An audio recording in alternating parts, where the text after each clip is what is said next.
Hai Mbak Dia. Hey Amel, Apa kabar Mbak? sehat? Kamu gimana? Sehat juga. Sehat ya, alhamdulillah. Gimana Mbak? Udah lama di sini? Baru aja ini, baru duduk. Kamu dari mana sih barusan? Habis jalan-jalan muter-muter aja sih sebenarnya. Oh gitu, Ya. ngabuburit ya? Iya dong. Oh ya Mbak, bahas masalah ngabuburit tadi, Mbaknya kan sempat nyinggung. Jadi keinget deh. Untuk perkara-perkara yang membatalkan puasa nih, kayaknya Amel sama teman-teman yang lain juga belum cukup ngerti. Jadi mau nanya-nanya nih sama Mbak Dia, yang siapa tahu Mbak Dia yang lebih paham terkait hal itu. Jadi apa aja sih Mbak yang bisa membatalkan puasa kita? Jadi gini Mel, kita melaksanakan ibadah puasa itu tidak hanya melaksanakan ibadah-ibadah wajibnya saja, Iya. tapi ada hal-hal yang perlu kita perhatikan. Misalnya kita harus menjaga diri dari hal-hal yang membatalkan puasa. Seperti itu contohnya, ada beberapa hal-hal yang membatalkan puasa, ada 8. Yang pertama itu masuknya sesuatu ke mulut, ke lubang ya, ke lubang mulut, lubang hidung, kemudian telinga, ke lubang telinga kita, seperti itu. Itu bisa membatalkan puasa dengan syarat yang pertama, contohnya misalnya kita tanpa sengaja makan, contohnya kita makan sesuatu dengan sengaja, itu bisa membatalkan puasa. Kalau tidak sengaja, contohnya bisa juga Mel, tidak sengaja tapi itu membatalkan puasa. Contohnya kita nggak sadar nih ya Mel ya, kalau kita sedang berpuasa terus ada makanan di depan kita makan sampai kita kenyang, nah itu bisa membatalkan puasa. Kalau sampai kita kenyang itu membatalkan puasa. Nah kalau tidak sampai kenyang? Kalau tidak sampai kenyang, misalnya yang kita makan hanya sedikit, itu nggak masalah gitu. Oh jadi nggak masalah ya? Nggak masalah, malah itu ya rezeki untuk kita gitu, katanya seperti itu Mel. Tuh. Terus yang kedua, ada pengobatan yang melalui 2 lubang, kubul dan dubur, itu bisa membatalkan puasa juga. Contohnya ketika kita ambeien ya, kalau ambeien itu kan obatnya kan harus lewat oral ya, lewat ini ya, lewat lubang seperti itu. Nah itu bisa membatalkan puasa. Maka kegiatan pengobatan memasukkan obat di lubang dubur ataupun kubul itu tidak dibolehkan, seperti itu Mel. Oh, jadi kalau memasukkan berarti tidak boleh ya? Terus kalau untuk vaksin sendiri Mbak? Oke, contohnya untuk vaksin ya. Nah, vaksin itu kan prinsipnya kan disuntikan gitu ya. Iya, betul. Suntikan obat yang disuntikan, dimasukkan gitu ya, tapi dimasukkan di bagian tubuh yang lain, tidak pada lubang. Di bagian sini kan, di bagian lengan kita, itu tidak masalah, seperti itu. Kecuali ada obat, kita minum obat gitu, itu ya nggak boleh. Nah itu masuknya lewat mulut, seperti itu, lewat lubang, seperti itu. Jadi kalau vaksin nggak apa-apa. Berarti nanti kalau misalnya kita puasa terus kita vaksin, jadi nggak membatalkan puasa itu ya Mbak ya? Nggak apa-apa. Oke. Nah, kalau untuk di lubang telinga sendiri, biasanya kan kita tuh suka bersih-bersihin telinga gitu kan. Nah, apakah itu membatalkan juga untuk membersihkan telinga? Oke, jadi dilihat dulu kita membersihkannya di daerah mana. Itu kan di telinga tuh ada bagian-bagiannya ya. Iya. Ada mudahnya gini, ada bagian telinga yang bisa kita lihat dengan mata, ada bagian telinga yang susah untuk kita lihat dengan mata, seperti itu. Nah, selama bagian yang kita bersihkan itu bisa dilihat dari mata, itu tidak masalah, tidak membatalkan puasa. Contohnya di daun telinga kita, di bagian daun telinga dalam, luar, itu tidak masalah. Jadi yang membatalkan nanti ketika kita membersihkannya di lubang, terus itu tidak terlihat, lubangnya tidak terlihat dengan mata, seperti itu. Berarti membersihkan dengan katembat masuk ke dalam lubang itu, lubang telinga itu tidak diperbolehkan ya Mbak? Selama batasnya ya, lubang itu terlihat, itu tidak apa-apa. Kalau sudah masuk ke dalam itu sampai kita ngerasanya aduh mentok sakit gitu ya, itu sudah bisa dikatakan batal seperti itu. Oh, seperti itu. Kemudian Mbak, ini mungkin banyak ya perempuan-perempuan atau laki-laki intinya yang muslimat atau muslimin itu suka berenang. Nah, pas puasa kita juga pengen berenang. Nah, itu gimana Mbak untuk hukumnya sendiri? Hukum orang yang berpuasa berenang ya. Jadi berenang itu bisa membatalkan puasa karena kita berendam dalam air ya. Iya.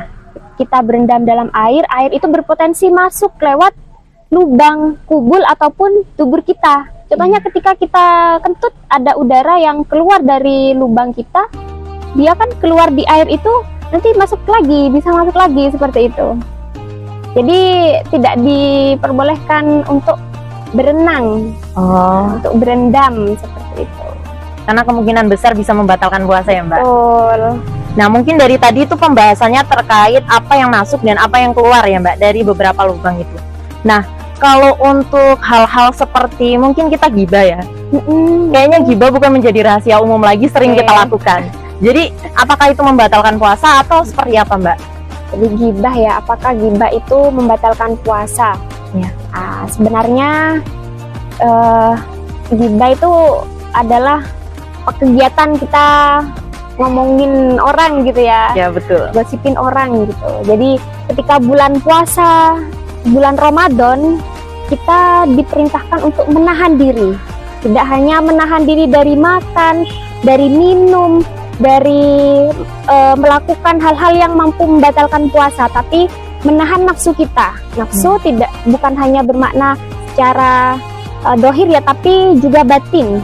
Apa nafsu batin? Seperti menahan diri kita untuk tidak melakukan perbuatan-perbuatan yang kurang baik. Contohnya gibah tadi tuh. Ya. Jadi gibah, daripada gibah mending kita masak-masak gitu untuk persiapan buka puasa gitu, atau kita bersih-bersih rumah, atau misalnya kalau kita lagi suka nonton film gitu ya gak apa-apa gitu, daripada kita harus bergibah gitu. Jadi ya gibah itu tidak membatalkan puasa, tapi mengurangi keafdalan puasa seperti itu, Mel. Keutamaan puasa. Jadi mengurangi keafdalan ya, bukan berarti membatalkan. Betul. Kalau kita singgung terkait pacaran gimana Mbak? Pacaran ya? Nah, ya, terkait itu. Soalnya belakangan ini Amel sering lihat tuh postingan-postingan orang katanya gini, kalau puasa berhenti ngomong sayang-sayangan atau untuk komunikasi, nanti setelah buka kita baru komunikasi lagi. Jadi gimana menurut Mbak pandangannya? Jadi gimana kalau pacarannya, dilihat dulu kegiatannya seperti apa, Mel.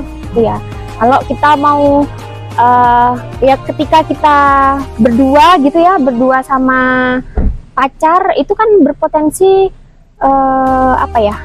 mengundang hal-hal yang tidak diinginkan ya.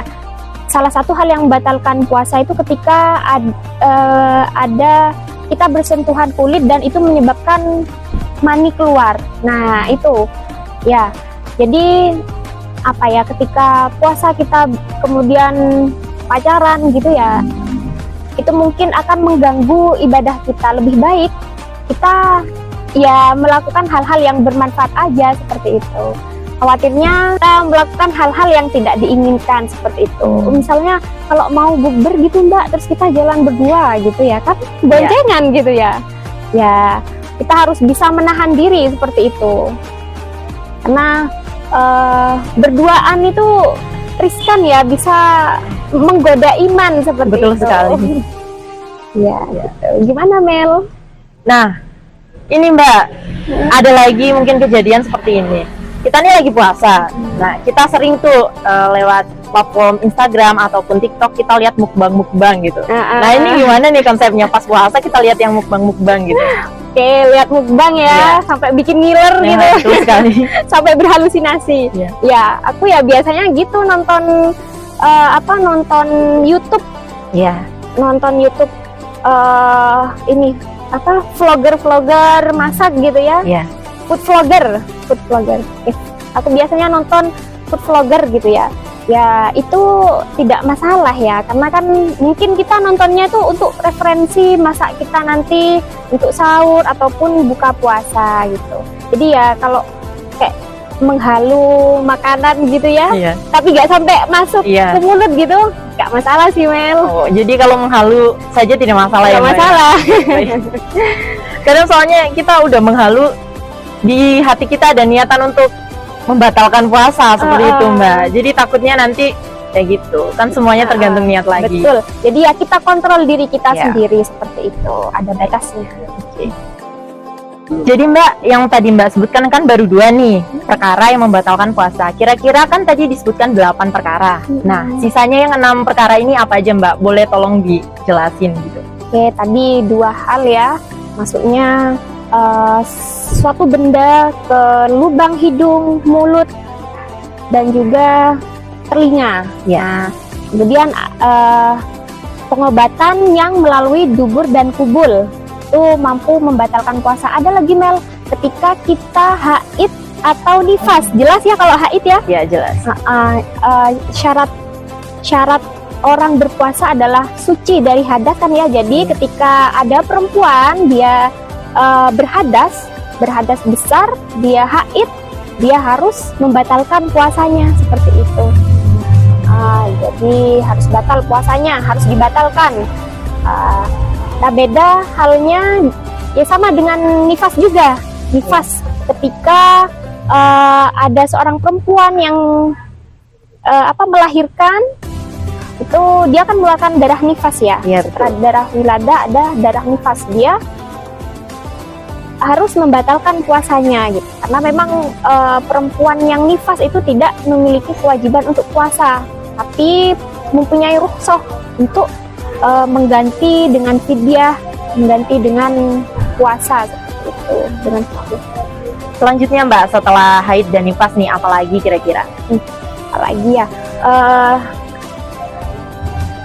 Selanjutnya itu Mel, yang membatalkan puasa itu jima, berhubungan seksual, suami ataupun istri atau siapapun yang berpuasa yang melakukan hubungan seksual seperti itu, maka itu membatalkan puasa seperti itu Mel.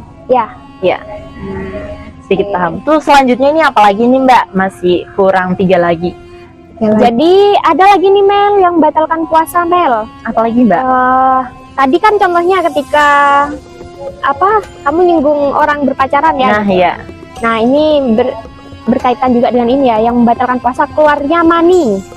Nah, ketika ada seseorang yang melakukan onani ataupun masturbasi, itu pasti puasanya otomatis batal. Seperti itu ya.